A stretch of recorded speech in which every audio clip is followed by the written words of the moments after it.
If you grew up with chaos all around you in your life, you are probably someone who struggles with chaos in your mind. For a lot of us, what that means is when something unexpected, chaotic, stressful, or negative happens, we crash. It's hard to get out of bed. It's hard to get off the couch. We're having a hard time just dealing, or we're hyper-focusing on something negative. It's completely hijacking our brains and our bodies. This can have incredibly detrimental side effects to your life. Maybe you lose your job because you stop going to work, start to call in sick too many times. You lose relationships because your friends think everything's fine and all of a sudden they don't hear from you at all for 2 weeks. How about that test for school on Friday that you had every intention of studying for, but then something happened, you got dysregulated, now it's not so important, and you bomb. Dysregulation can cause even more chaos in your life because any healthy habit that you finally got started on, that's done. Any skincare routine or fitness plan you started, that's out the window. And the part that really stinks is once you finally get re-regulated, you have to start to build these habits all over again from square one. So you never make any real progress. Hi there, friends. My name is Maria, and today I wanted to answer a question that my viewers had in a poll that I took last week, and it's, how do we stay productive even while we are dysregulated?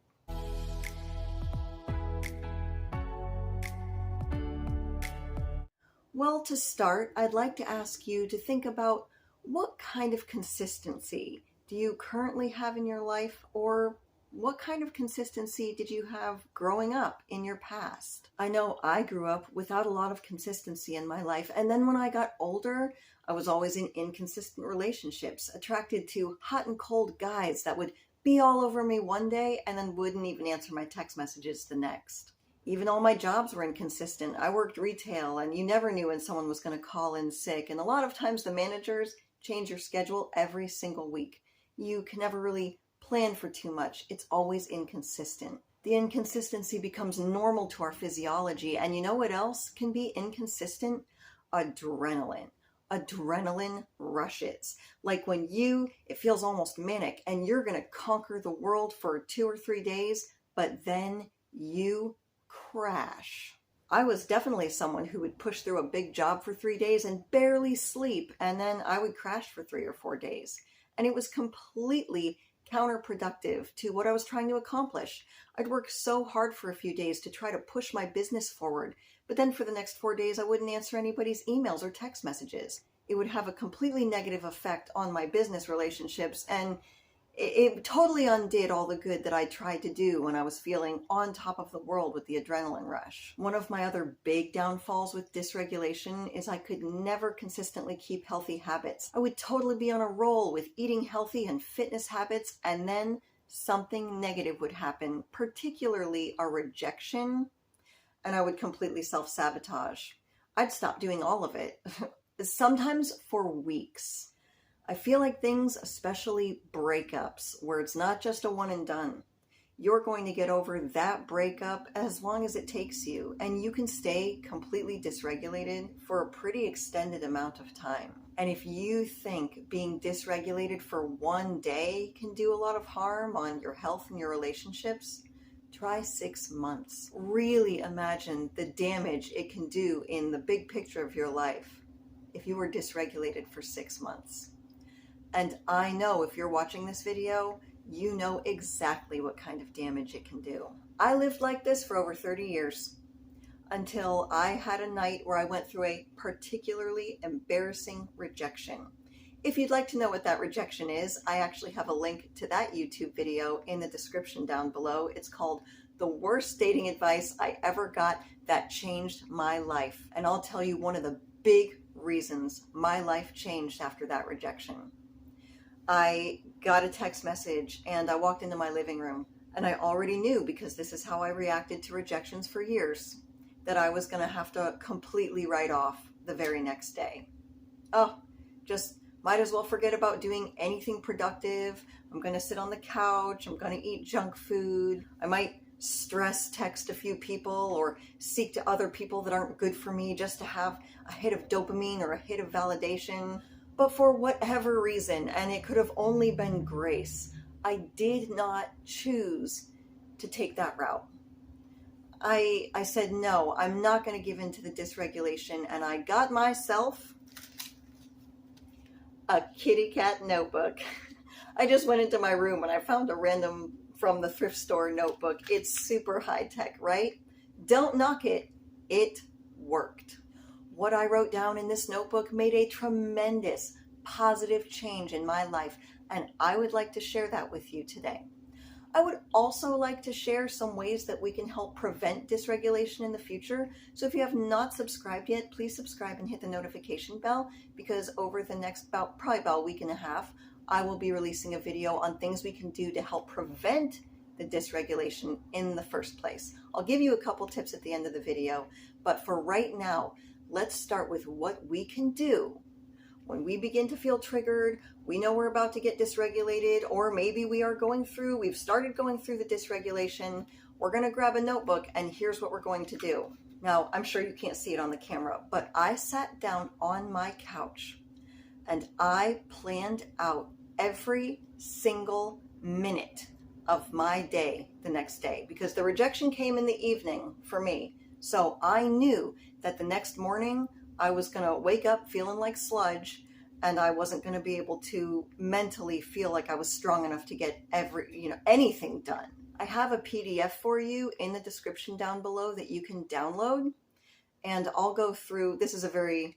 I've gotten a little more high tech than this, but this was my very first rudimentary attempt at overcoming dysregulation, so I'd like to read it to you. Across the top, I wrote, "Good morning, I love you." So that first thing in the morning when I opened this up, I would see those words, and I would know there is a big reason I'm doing this for myself, that no matter what happened yesterday, I still love myself. So I'm going to fight for myself. And here's how we do that. 7 to 7:30, coffee. 7:30 to 8:30, I had to go walk dogs for my job. 8:30 to 9, breakfast. 9 to 9:30, get dressed and do face and makeup. 9:30 to 9:45, wash the dishes. 9:45 to 10, sweep. 10 to 10:15, clean the bathrooms. I don't give myself 1 minute to sit down and accidentally let my mind spiral out of control to where I feel so emotionally dysregulated, I can't get back up. And you know why else this is nice? No matter what is going on around you, and your brain will probably be going crazy, especially if something negative happened. For me, breakups were the worst. But it didn't matter, because I told myself all I had to do was follow the instructions that I wrote out for myself the night before. So every day after I finished checking off my tabs in my kitty cat notebook, I sat down on the couch and I did the same exact thing. I wrote, "Good morning, I love you." And then I wrote out every single minute of my day. It didn't matter what was going on. It didn't matter what was going on in here. All I had to do was control my motor skills, follow the list. I could be thinking crazy thoughts while I'm washing dishes. It doesn't matter. It keeps me going. And that's what I do now. If I'm having an emotionally taxing day, and I could feel where it might be a day where I'm tired, or being tired can dysregulate me if I don't get consistent sleep. And I just sigh and I say, "Maria, keep going." And I pull up my list, because I use an app now, but I pull up my list and I tell myself, it doesn't matter. All you have to do is follow everything on the list, and everything else will fall into place. It's going to be okay. But you're taking care of yourself first, and you're taking care of your priorities first. It doesn't matter if you have a desk job, you have to sit for work. Plan out your work day, doing the budget, doing the spreadsheets, anything that you have to do. Just make sure that it's on the list. And anytime you have that, "Oh, I'm about to slip and go down an emotional spiral," refer to the list and just keep going. It takes all the brain work out of it for you, and it makes sure that you're still taking care of yourself. I definitely put things like that on the list, like reminding myself to eat breakfast, reminding myself to drink my water. Do you know, even though I've been doing this for, I'd say, years now, I've been trying to perfect my consistency, and I didn't even realize how bad the dysregulation was until I've been doing this for a really long time. And I would have days where maybe I was exhausted or something negative had happened or something stressful was going on, where if I didn't have my list, I wouldn't even know where to start. Really, after doing these habits for a very extended period of time, that's how much dysregulation can mess us up. Do you know emotional dysregulation looks a lot like ADHD? I mean, my sister's told me for years I have ADHD. Do I? Or do I just get really dysregulated and I don't know how to re-regulate myself? Well, I do now. And again, I have a PDF download for you in the description down below. It'll take you step by step and it'll give you an example of things that you can write out for yourself if you're not sure what to do, but tailor it to your own life. The top is an example that I've already filled in for you, and at the bottom, write your own things in. This will also keep you from falling off at work.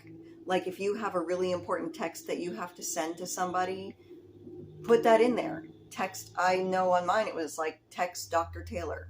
And that way, even though I'm emotionally dysregulated, they don't think there's something wrong with me because they haven't heard from me when they were supposed to, or they texted me and then I don't text them back for 2 weeks. It's on the list. I've also found that over time, this can keep me from getting dysregulated because I don't really give my brain time to get dysregulated. I wake up, I pull open my app that has my list on it, and I get going. And that's one of the things I wanted to let you know, that I feel like it was a really bad gateway for me getting emotionally dysregulated, was laying in bed for too long, letting my mind go and go and go. Another thing was not getting dressed in the morning. If you struggle with inconsistency and dysregulation, it's my personal opinion that it is a bad idea to walk around in your pajamas all day. Even if you have a day where you're not going anywhere, get dressed. Put it on the list. I've also found that eating really high sugary foods without also making sure there's plenty of protein in there will fuel my dysregulation. Really, I think it's the crashing that's the worst, because you get dysregulated and you crash, but then when you're crashing, you're not really doing anything and you're just letting your mind go and get you even more wound up and dysregulated, and it's a super vicious cycle and it's definitely unhealthy. So I encourage you. You might think, look at this crazy lady in her kitty cat notebook, but you know what? If you've struggled with this for a long time and you've never actually found anything that helped you, you've got nothing to lose. Check out the PDF or make your own notebook and give it a try.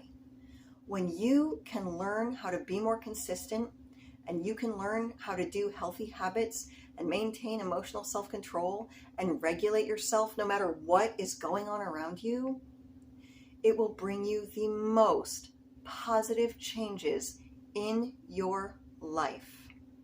Try it out. Let me know what you think in the comments down below. Let me know if you tried it and if it's helping you. And be sure to hit that notification bell so you can get part 2 on how we can help prevent dysregulation.